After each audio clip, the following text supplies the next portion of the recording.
The elder son, Nina Peterson vividly remembered the day she had to decide the fate of someone else's child. It was a Wednesday.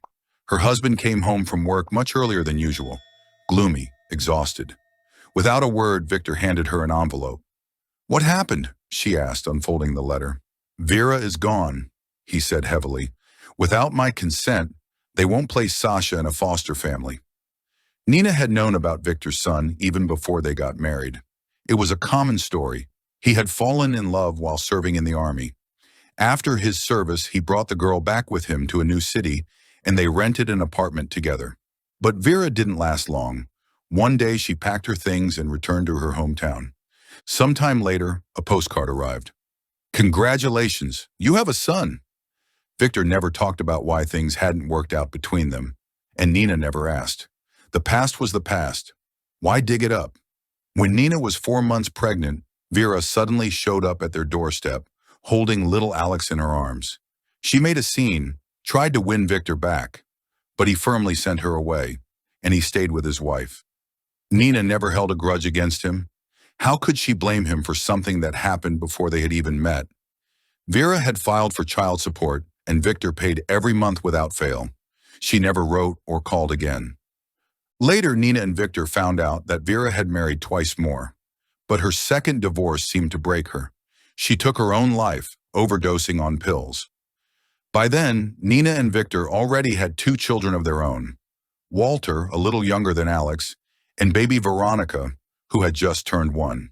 They had decided to have a second child only after buying their own house, old without gas or proper heating, but with 4 bedrooms, a big yard, a garden, and even a vegetable patch. After years in a tiny rented apartment, it felt like a dream come true. Walter spent an entire week running around the house and yard like a wild thing. Raising someone else's child? Nina had never imagined it. She had seen that boy only once, 6 years ago. That was all. Who was he? What was he like? What had he been through? She could barely manage her own little troublemaker, and now another boy, almost the same age. How would they get along? And Victor was always at work. The children were entirely her responsibility. These thoughts raced through Nina's mind in a matter of seconds. Victor said nothing. He sat on the bench in the hallway, looking lost. Nina felt a sharp pang in her heart. A sudden thought struck her. What would I do if, God forbid, Walter were in this boy's place? If his fate depended on strangers? And just like that, everything became clear. "Victor, of course, will take him in," she said softly but firmly. "What is there to even discuss? He's your son, and to our children, he's their brother. If we turn our backs on him, how will we ever look each other in the eye? Where there's room for 2, there's room for 3. We'll manage. We'll raise him." A month later, Alex came to live with them. He was quiet, timid, always obedient. Nothing like the wild, unstoppable force that was Walter. Maybe that difference was what helped them get along. The older brother who had suddenly appeared in their home never tried to take charge, never fought for attention, never argued. And so the boys quickly grew used to each other.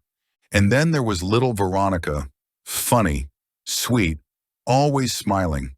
She seemed to love everyone around her, and her hugs and infectious laughter could dissolve even the slightest tension.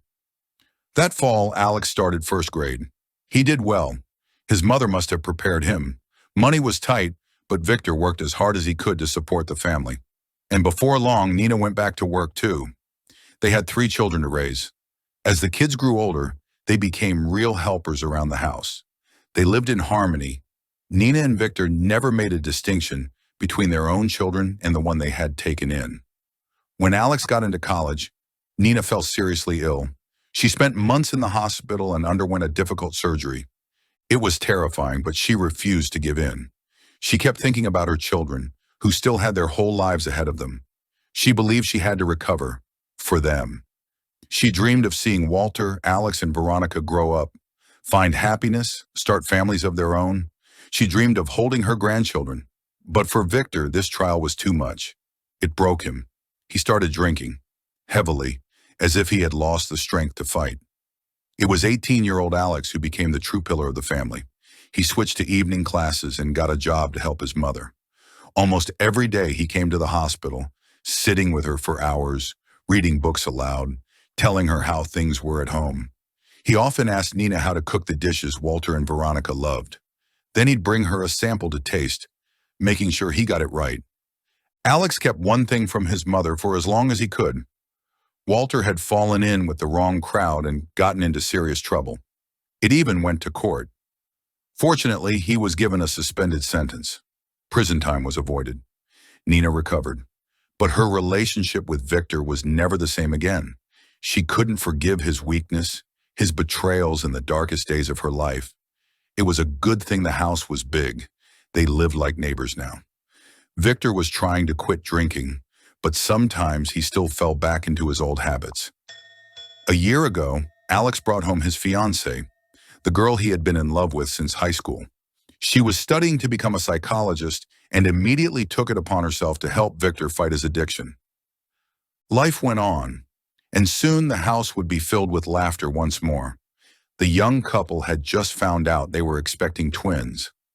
Every day Nina thanked God for her eldest son, and she truly believed she was alive only because once she had found the courage to open her heart to a child who had long since become her own.